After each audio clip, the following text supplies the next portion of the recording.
Agora eu queria falar aqui do Marcelo Bretas, que está analisando esse caso do delator Serjão, envolvendo Luiz Fernando Pezão, que recebia mesadas, que, só lembrando do caso do juiz de garantias, né, justamente para que juízes como Marcelo Bretas, como era o Sérgio Moro na época da Lava Jato, não julguem esses políticos, porque eles têm pavor de juízes que são severos assim.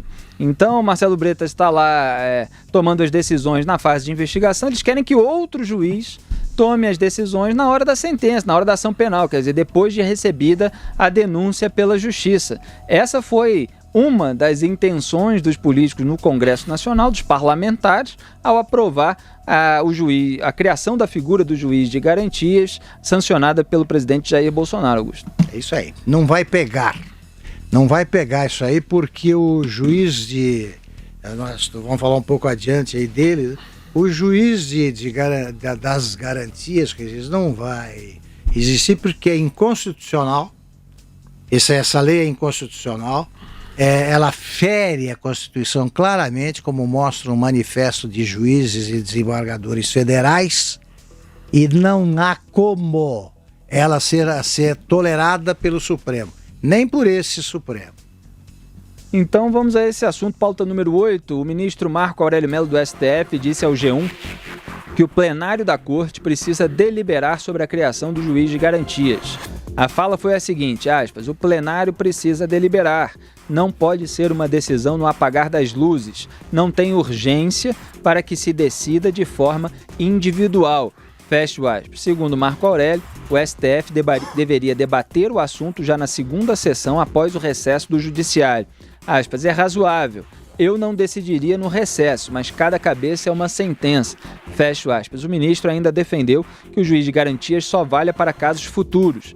Aspas, para casos em andamento, não. Para casos futuros, sim. Eu sou favorável. Fecho aspas. Essa discussão sobre casos em andamento ainda vai ser feita também. Lembrando que tem casos em andamento, por exemplo, relacionado ao Flávio Bolsonaro, ao filho do presidente. Alguns ministros já falaram à imprensa qual é a sua posição. Mesmo esses que falaram vão ter que modular, porque casos em andamento aí depende.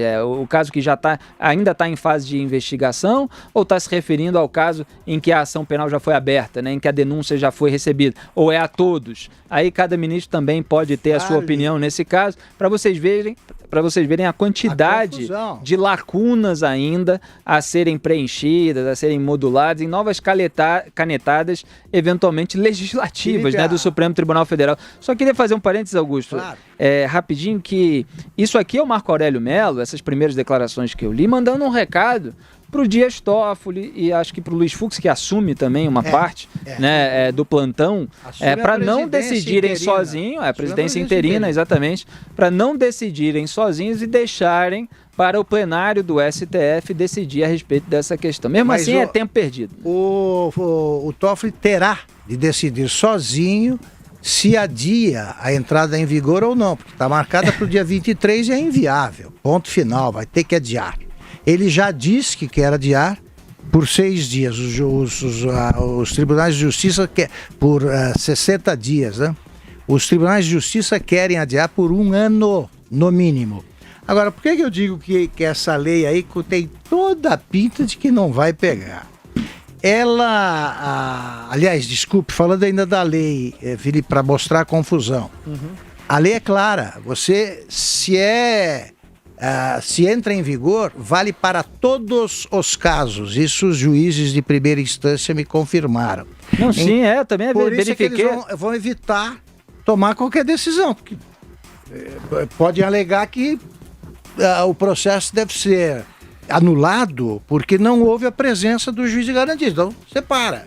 E aí começam a atender, involuntariamente, evidentemente, aos que anseiam por retardar o andamento dos processos. Pois bem, o Brasil tem quase 9 milhões de processos pendentes na primeira instância.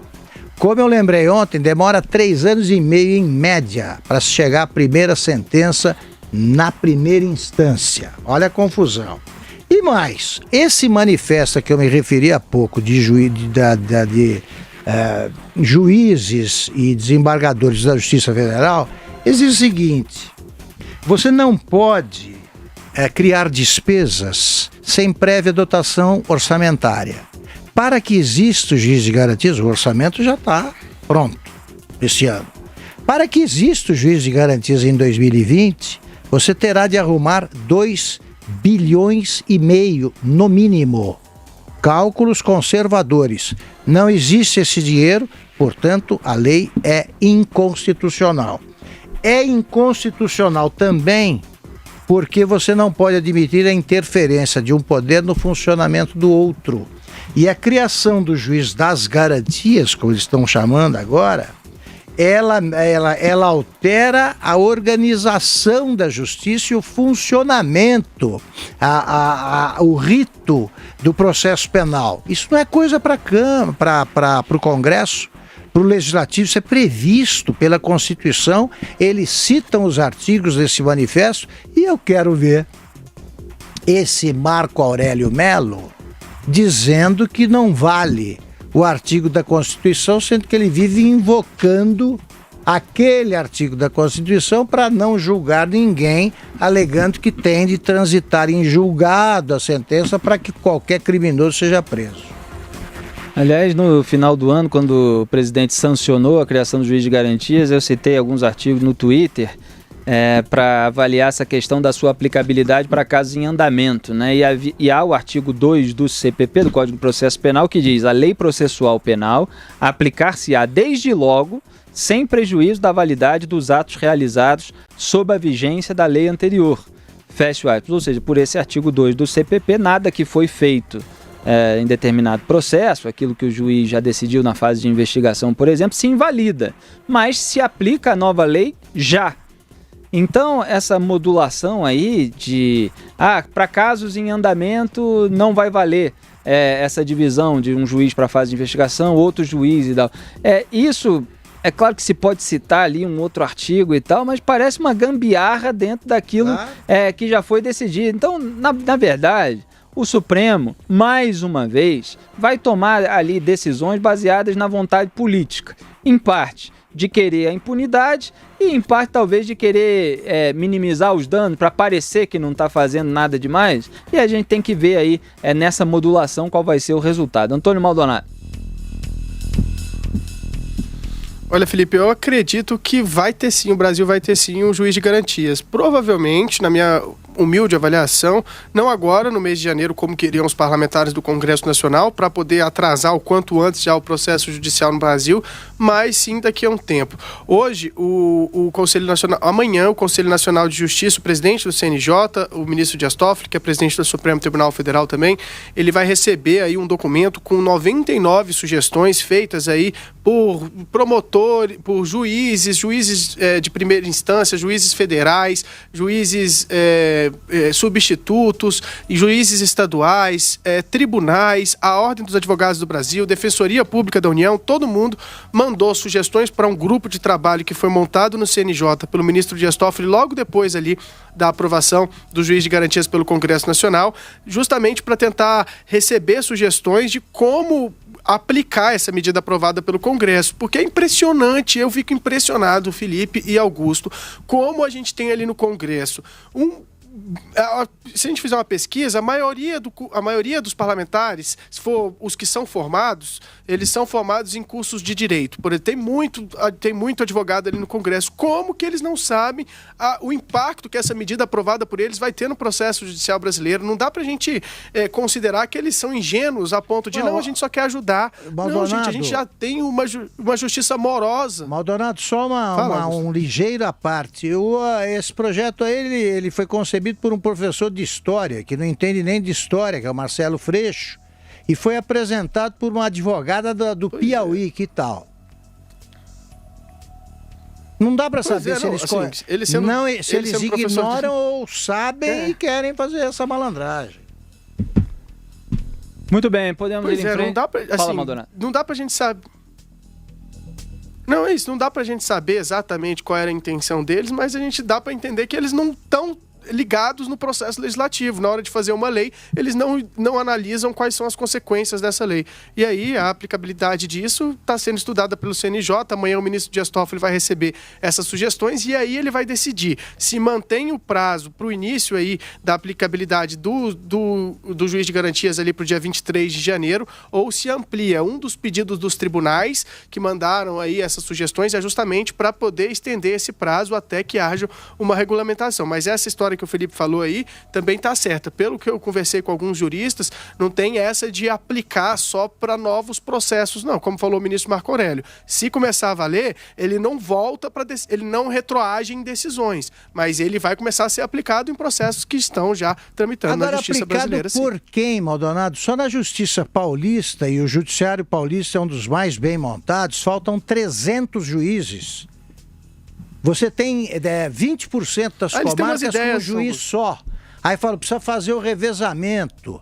Não tem gente para fazer revezamento. É um problema prático.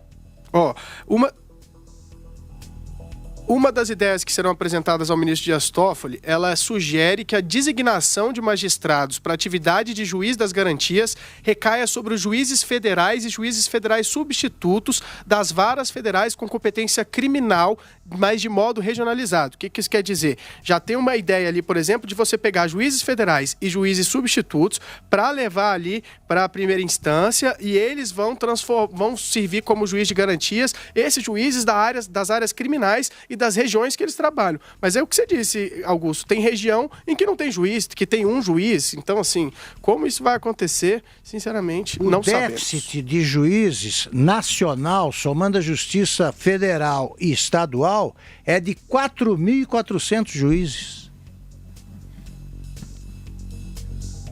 Então vamos a mais um intervalo. Que me disse que Pode completar, Maldonado? Fala aí. Pode falar. Pode ir, Felipe.